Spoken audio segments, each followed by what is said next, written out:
और रुख करेंगे कोटा का, जहां पर एक और कोचिंग छात्र ने खुदकुशी कर ली। छात्र ने अपने ही कमरे में फंदा लगाकर सुसाइड कर लिया है। मृतक छात्र है, उम्र है 18 साल, उड़ीसा का निवासी था। ये कोटा के विज्ञान नगर इलाके में रहकर नीट की तैयारी कर रहा था।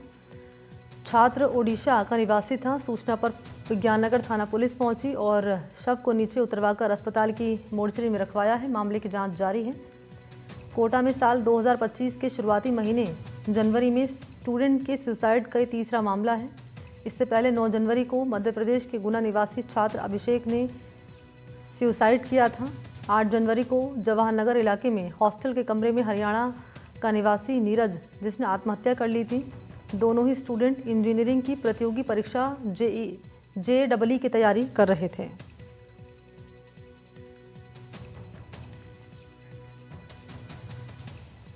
और ज़्यादा जानकारी लिए शाकिर अली इस वक्त मेरे साथ मौजूद हैं। लिए चलते उनके पास। शाकिर, जनवरी का महीना और इस महीने में 3 सुसाइड के केस अब तक सामने आ चुके हैं। अभी जो केस सामने आया है, इसके पीछे की क्या वजह बताई जा रही है, और जो बढ़ते मामले हम देख रहे हैं सुसाइड के, इस पर प्रशासन का क्या कहना है?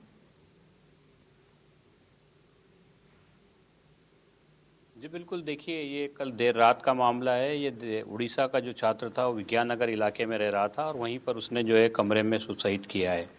उसने हैंगिंग करके जो है आत्मघाती कदम उठाया था। उसके बाद में पुलिस ने जो है शव को मोर्चरी में रखवाया है। फिलहाल इसकी उम्र को लेकर के जो है नाबालिग होने की भी बात कही जा रही है, इसलिए जो है नाम इसका अभी तक सामने नहीं आया है। लेकिन ये नीट की तैयारी कर रहा था और कोटा के विज्ञान नगर इलाके में रह रहा था। जनवरी का महीना है, साल का शुरुआती महीना है और इसमें जो है ये तीसरा मामला भी जो है 17 तारीख तक जो है सामने आ गया है। यूँ कहें तो क्योंकि लगातार कोटा प्रशासन, कोटा की जो टीमें हैं, लगातार इसको रोकने के लिए तमाम प्रयास कर रही हैं, लेकिन इसके बावजूद ये सिलसिला थमने का नाम नहीं ले रहा है। इससे पहले जो दो छात्रों ने सुसाइड किया था, मध्य प्रदेश का अभिषेक लोधा और हरियाणा के नीरज ने, वो दोनों JEE के स्टूडेंट थे। JEE की प्रतियोगी परीक्षा की तैयारी कर रहे थे और ये जो छात्र है जिसने कल सुसाइड किया है उड़ीसा का, ये नीट का स्टूडेंट बताया जा रहा है। तो कहीं ना कहीं जो है एक बार फिर जो है जिस तरह का प्रेशर की बात सामने आती है, वो प्रेशर जो है साफ तौर पर जो है इस तरह के जो बढ़ते मामले हैं उसमें नज़र आ रहा है।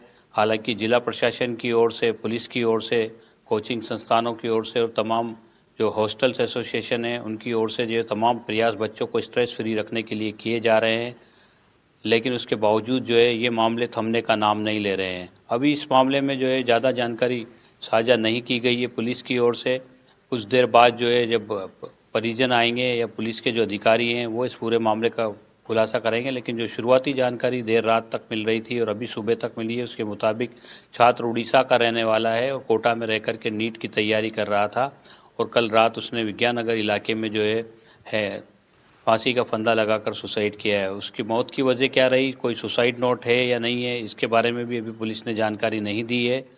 लेकिन ये तीसरा मामला है। इससे पहले की अगर हम बात करें तो कोटा में जो है थोड़ा सा ग्राफ, यूँ कहें कि आंकड़ों में कमी आई थी सुसाइड को लेकर के। साल 2023 और 24 के मुकाबले में 38% गिरावट आई थी। उसको लेकर के जो जिला प्रशासन की टीम जो काम कर रही है, तमाम जो इस तरह से गेट कीपर ट्रेनिंग करवाई जा रही है हॉस्टल कर्मचारियों के लिए, जिला कलेक्टर की ओर से जो बच्चों के साथ में डिनर विद कार्यक्रम किए जा रहे हैं, इसके अलावा कई सारे कार्यक्रम किए जा रहे हैं, उसका नतीजा इसको माना जा रहा था कि भाई इसके जो है परिणाम सही आ रहे हैं। बच्चों तक जो है जिला प्रशासन पहुंच रहा है, काउंसलर पहुंच रहे हैं।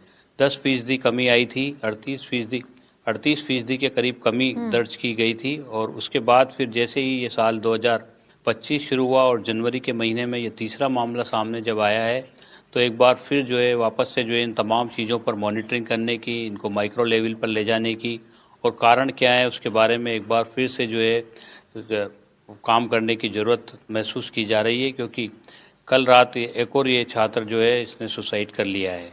जी मनी, सरकार का क्या कहना है इस पूरे घटनाक्रम को लेकर, जो मामले लगातार सामने आ रहे हैं? क्योंकि प्रशासन तो अपने स्तर पर काम कर रहा है, बता रहे हैं कि यहाँ पर जो है काउंसलिंग करवाई जा रही है, तमाम इंतजाम किए जा रहे हैं हॉस्टल के अंदर। सरकार का कोई रुख अब तक सामने आया है इसको लेकर कि आगे अब क्या प्लान तैयार किया जाना है, ये बढ़ते मामले जिनको कम किया जाए या फिर रोक दिया जाए?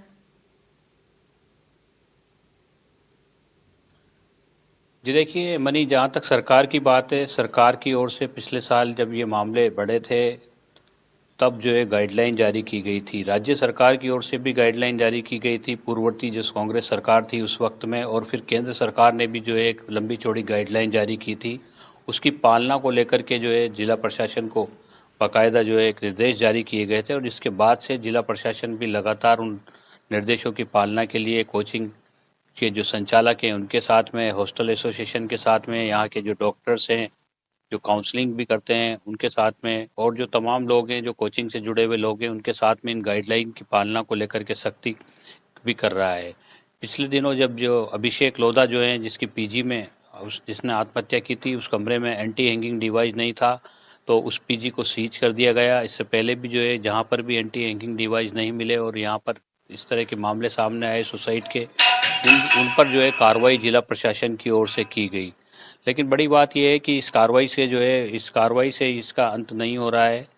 इसके लिए कहीं ना कहीं वापस से जो है जिस तरह की ज़रूरत है कि प्रॉपर काउंसलिंग हो सके, उस बच्चे तक पहुंच जी। सके जो अवसाद का शिकार हो रहा है, और यही कोशिश की जा रही थी कि उस बच्चे तक पहुंचा जाए, माइक्रो मैनेजमेंट किया जाए। जो बच्चा तनाव में नज़र आ रहा है उसकी समय पर ही काउंसलिंग कर ली जाए ताकि वो इस तरह का कदम नहीं उठाए। तो कहीं ना कहीं ये काम जो है इसमें और ज़्यादा जो है इसमें मेहनत करने की ज़रूरत है, इसमें और ज़्यादा टीमों को लगाने की ज़रूरत है। हालांकि जिला प्रशासन की ओर से नोडल अधिकारी भी नियुक्त किए गए हैं जो समय समय पर हॉस्टल्स में जाते हैं। अब पीजी में भी जो है इस पीजी की मॉनिटरिंग को लेकर भी जो है जिला प्रशासन ने एक कार्य योजना ठीक है। तैयार की है कि पीजी तक भी जो है तमाम टीम जो है वो पहुंचेगी, पीजी पर भी गाइडलाइन की पालना करवाई जाएगी।